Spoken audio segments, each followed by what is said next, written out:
Hey everyone, in this video I'm going to show you how you can link GCash to GCash Junior account. So to link a GCash Junior account to your GCash account, you first need to create the child's account through the GCash application.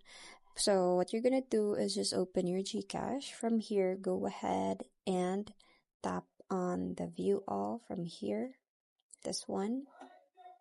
Click on this one and then just scroll all the way down until you see the GCash Junior from here. Click on that one and just tap on add child. So from here you want to go ahead and type in here the mobile number of your child, so you can sign up for kids age 7 to 17 years old. So once you're done typing in the number, just go ahead and tap on next. So these are the documents that you are going to be asked. So first is the child's birth certificate, that can be PSA, NSO, or CTC.